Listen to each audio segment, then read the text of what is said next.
George Sione this week, and with big shoes to fill, and we mean big shoes. Joe Marshall and hi, Joe. How are you? I'm doing all right. I hope I'm up to the task. Oh, you'll be up to the task. You're always up to the task. I mean, we're all in this together. But anyway, it's summer. It just seems we went from winter to summer. Okay, and with that in mind, we should probably be talking about something summery. Why not baseball to start this 5-minute segment off?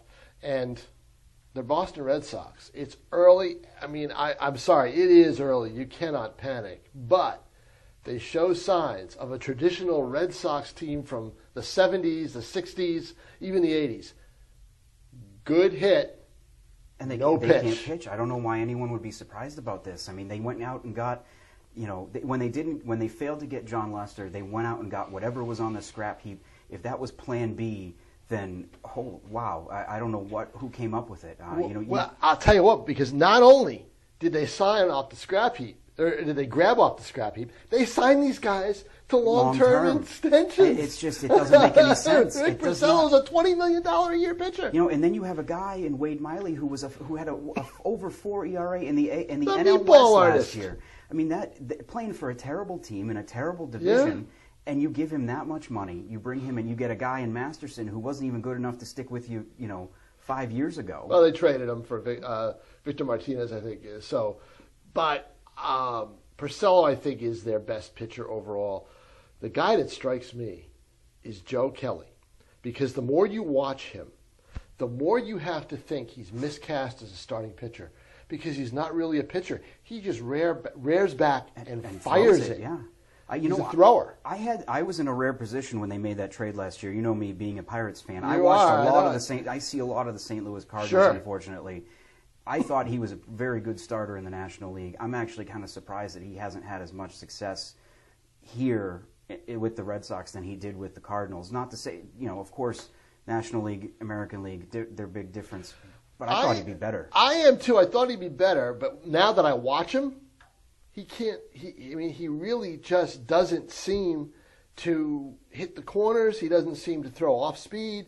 He just rears back and fires it, which I think the Cardinal people will probably tell you that they were at one time thinking of making him a reliever, and a short reliever at that.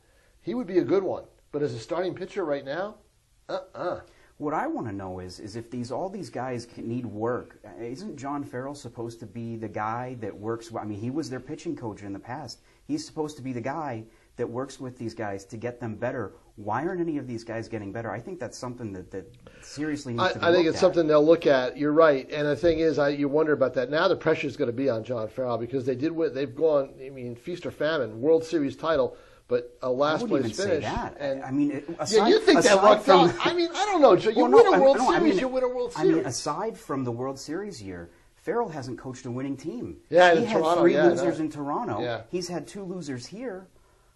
That's 5 out of 6 years, and his teams have finished under 500. That's true. That's true. And the other thing, too, is he hasn't been able to turn Clay Buchholz around. I don't think anyone can turn Clay Buchholz around. It's sad, there's only one person that can do that, and that's Clay Buchholz. And he doesn't look interested in doing that.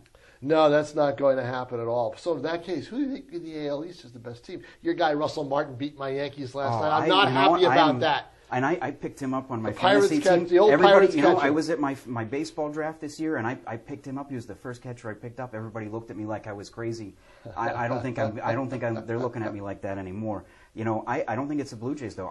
You'll like this. I think the Yankees are the best team in the AL East. I don't know about that. I really do. I don't know. I just don't know. They don't have Tanaka, and it's just kind of the division's that bad though. Yeah, Baltimore. I like Baltimore. I think when it's warm weather now, they're going to hit the whole bit. What about your Pirates? What do you think? They've been struggling. They got swept, didn't they, over the weekend? They've lost 5 of 6 or 4 or 5, something like that. They played basically 4 games against the Cardinals. Thankfully, they only could lose 3. So many extra innings. Their offense is just in shambles right now. McCutchen's not hitting.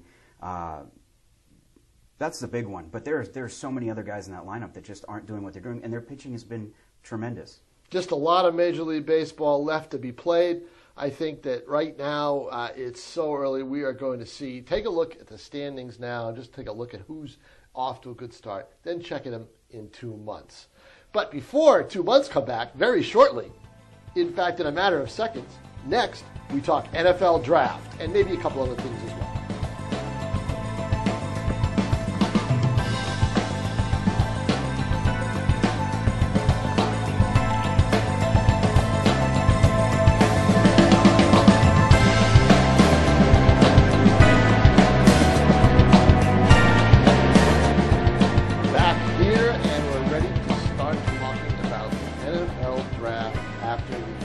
call for the NFL is over with. Another 3-day extravaganza that produced 256 players, and then the rookie free agent sign and everything else. You know how much of the draft I watched? Zero. You know how much of the draft I watched? Too much. It's tough. I thought the intrigue. Let's talk general first, and then we'll get into a little bit of the Patriots. I thought the intrigue was the second pick with the Tennessee Titans, and boy, was I disappointed when they took the quarterback that the commissioner of the NFL's name cannot pronounce his name. That's embarrassing. That's really embarrassing. Mariotto. It sounded like there were some teams that threw everything at Tennessee, trying to get that pick. Cleveland too. Cleveland was in on wanted it him. too. Yeah, sure, because they realized that Johnny Manziel was a huge mistake. Well, I don't know about that. I mean, weren't there rumors that they wanted Sam Bradford? I think they were trying to get that pick to try to then send it to Philadelphia. And get Brad. I think they did because they knew Philly wanted. They wanted Mariota. All that intrigue and then nothing happened. It's kind of a nothing disappointment. Because I believe Titans ownership wanted Mariota, and takes me all the way back to the movie Draft Day. Everybody pans it, but I'm telling you, that's the real deal. That's what it's like, And it was just kind of a boring draft all the way through until the Patriots came. Now, here's the thing with the Patriots and social media that I don't like. All of a sudden, a reporter gets wind that there's a trade. Or that they're not going to make the pick, they're going to trade out. And all of a sudden, boom, it's got to go up on Twitter and everywhere else. And it didn't happen. And we're all tweeting and all writing that they're traded out, that the Patriots traded the 32nd pick, and they ended up keeping it and taking a pretty darn good player. One of the 5 guys that in my preview I said they might go after. I lucked out. Good for you. How about that, huh? I lucked out. Yeah, Malcolm Brown. I think the whole strategy is fill in the defensive line with a lot of bodies and see what happens. That's what it seems like. Fill in that front 7 with guys, because they also picked up a guy I'm familiar with because he went to Pitt, Jabal Sheard. Yep, the free agent. In free agency. But what about that second? They needed to do a lot of things there, and how does that look? You know what? It's they cut Alfonso Dennard, who I thought I had plugged in as a starter for them possibly. I don't know what their plans are with the secondary. It's a mystery. We'll see what happens. I just don't understand it. I really don't. But you know what? I guess the old expression is, in Bill we trust. Do we trust that this is the case? Because now they're back to the old formula. Put the pressure on the quarterback, try to, at that front 7, to take the pressure off the defensive backs. It hasn't worked in the past for them.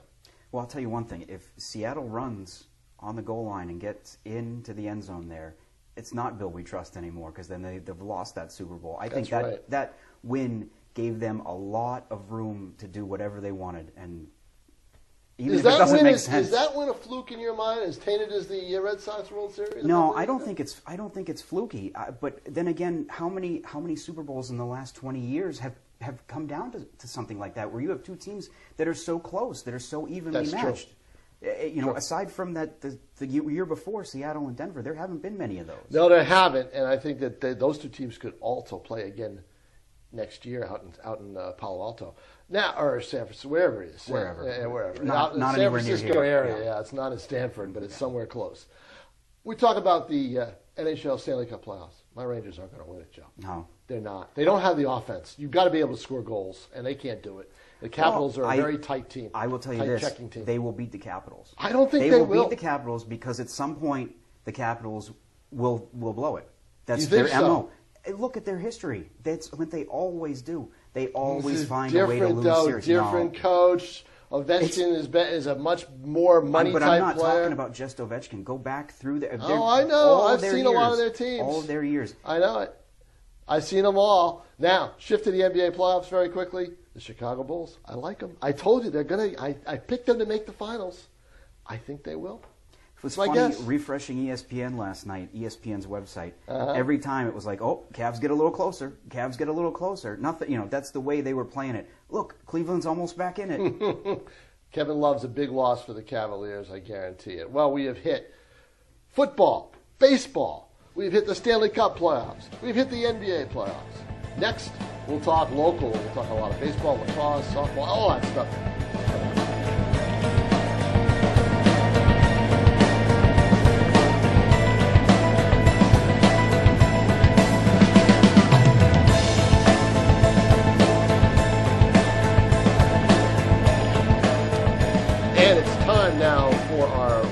local segment, and there's a lot of spring sports to talk about. I think the biggest thing still is boys lacrosse, because again this week we had another big meeting. We had the big three in Division I all playing each other this year. We've got one game left with that, with BG playing Bedford, and that's coming up next week. We'll preview that next week. But right now, we're looking at Pinkerton and Bishop Girton, and that was not a close game. No, it was not. It was an eight-goal final. I mean, there was a point in the third quarter where it was about to go into running clock. BG got up by 12 in the third quarter, and Pinkerton came back and started to make it a little bit interesting. They're not at that level this year. They're young. They're inexperienced. Pinkerton coach Brian O'Reilly said yesterday when that game was over, we've got a month to go, and just that month of practice will make us better. And he's right. But you look at their schedule too. There may not be another loss on that schedule. Right, but do those teams make Pinkerton better by playing them? That's the thing. I think he thinks, Coach O'Reilly thinks that those just getting out there and playing will help those guys. But you look at the other side, BG, they're not as deep. We may have talked about this last. They're not as deep as they were last year, but their talent level, their top end guys are so much more advanced than where all of those guys were last year. They've got some fantastic players out there, and then you look at the other side with Bedford. Last Saturday they had that big game against Lexington. I thought there was a chance, that could be a good game. They end up, it was only a 9-3 final, but they end up controlling the second half of that game, doing what they want to do. Right. Their win streak is now at 69 games. It's amazing. Everybody looks at BG and everything else, but Bedford is just is right there, sleeping giant right now. They're not really sleeping. Everybody knows about them.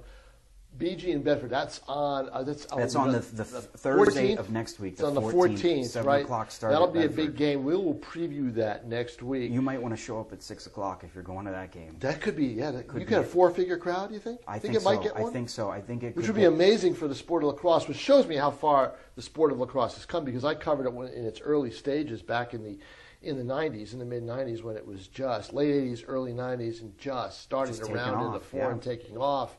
And now all of a sudden, they get big crowds there for the finals. They've gotten big crowds in the past for the final when it's been at Bedford, when it's been at Stellos. I think this crowd, four figures might be a stretch, right? But this could be one of the biggest regular season games, at least in the history of it. That isn't BG and Pinkerton or Pinkerton and Nashua back in the the day. Exactly. Should be good. It's going to be a good. I hope it's a good one. I hope that it's a close game. I don't think it can miss. History. Let's talk about it. Bill Dodd, the Souhegan baseball coach, 500 career wins. He picked up his 500th win last week. He's coached at Sanborn. He was the coach and athletic director at Bishop Girton, coach and athletic director for a couple of years at Milford, and then transitioned into Souhegan. He's been the only baseball coach they've had there since '92. And, he made a joke last week that he got to his 500 wins against 411 losses, which he said was a state record. I don't know if that's actually the case or not. But hey, if you're going to be around that long, you're going to lose a lot of games and as he's well. Only the third coach to reach 500 wins. Yep. And that to me is just remarkable. Well, I've covered him for a long time, and one of his players, I've covered his players and his players' sons. Because that happened too. One of his players back in '87 in the title game when Walter Robleski pitched for BG, inside, he was a left-handed hitter. He was a catcher named Jimmy Fortin. Hit a line drive, left-hander, inside out at a line drive, nailed me in the shoulder in the state championship game when I was trying to take photos. Bill had some sympathy for me.